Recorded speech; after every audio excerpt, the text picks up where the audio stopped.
नमस्कार बंधुरा दियान food and लाइफस्टाइले सकलके स्वागत जानाई।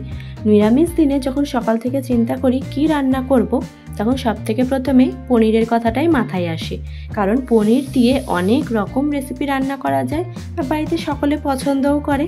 ताहले चलो आजके पनीर दिए एक दारुण निरामिष रेसिपि तोमादेर साथे शेयर करब, सम्पूर्ण निरामिष एकदम पेঁয়াজ रसुन छाड़ा। प्रथमे ग्रेभिर जोन्नो मशलाटा रेडी करे नेब। तो एखाने किछु गरम मशला आछे, स्टार एनिस, जयित्री, जिरे, दारचिनी, लवंग, एलाच और आछे गोलमरिच, एगुलो हलो गोटा गरम मशला।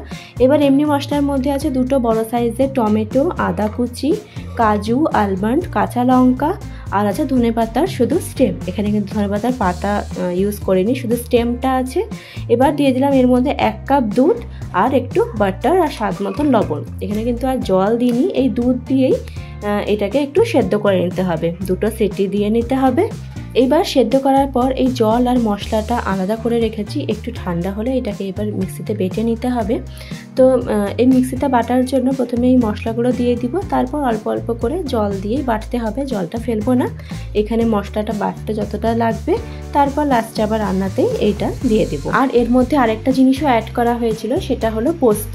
তো আমাদের পোস্তটা বাজার থেকে যখনই কিনে আনা হয় শুকনো খোলায় ভেজে গুঁড়ো করে রাখা হয়। তো যখন ইচ্ছে রান্নাতে দেওয়া যায়, সবসময় তো আর বাটা সম্ভব না। তো এই মশলাটা যখন সেদ্ধ করা হয়েছিল সেই সময় পোস্তটা দিইনি। এই যখন এখন বাটা হচ্ছে তখন এর মধ্যে 2 চামচ পোস্ত গুঁড়ো দিয়ে পরিমাণ মতন এই মশলার জলটা দিয়ে মিহি করে বেটে নিতে হবে। তারপর ছাঁকনিতে একটু ছেঁকে নিতে হবে, কারণ অনেক পার্টিকেলস থাকে যেটা পুরো মিহি করে বাটা হয় না, তখন একটু একটু মুখে পড়লে খেতে ভালো লাগে না। তো একটু ছেঁকে নিলে ঝোলটা খেতে ভালো লাগে। তো এবার প্রথমে একটু পনিরটাকে ভেজে নিতে হবে, হালকা করে ভাজলেই হবে। এর মধ্যে আর কোনো গোটা গরম মশলা দেব না, শুধু দেব অল্প করে একটু শাহি জিরা। তারপর এর মধ্যে যে মশলার পেস্টটা করেছি সেটা দিয়ে দিতে হবে। এবার আর কোনো মশলাই কিন্তু লাগবে না, শুধু পরিমাণ মতন একটু হলুদ গুঁড়ো, একটু কাশ্মীরি লঙ্কার গুঁড়ো আর স্বাদ মতন লবণ। ব্যাস, আমাদের কিন্তু গ্রেভিতে আর কিছুই লাগবে না। এতে এত সুন্দর টেস্ট হয়েছিল আর গন্ধটাও খুব সুন্দর বেরিয়েছে।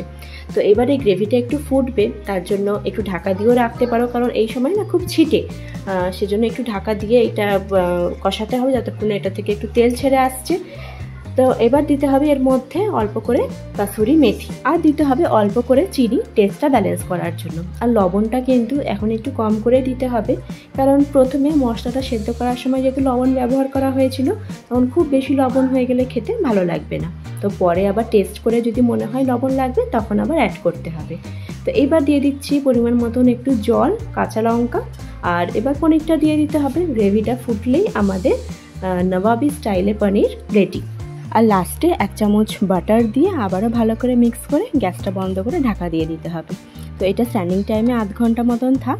আর এদিকে বাকি যে রান্নাগুলো আছে সেগুলো আমরা ততক্ষণ সেরে ফেলি। তো নিরামিষ রান্নাতে নিরামিষ আরও অনেক কটা পদই আজকে হয়েছে, যেরকম হয়েছে আজকে শসা দিয়ে মটরের ডাল, কচু আলু ভাজা, ডাঁটা আলু ঢ্যাঁড়স পোস্ত আর হয়েছে পনির। তো সবকটা রান্না দেখালে ভিডিওটা অনেকটাই বড় হয়ে যেত, সেজন্য আমি শুধু এই নবাবি স্টাইলের পনিরের রেসিপিটাই শেয়ার করলাম। বাকি রেসিপিগুলো তোমাদের সাথে আস্তে আস্তে শেয়ার করব।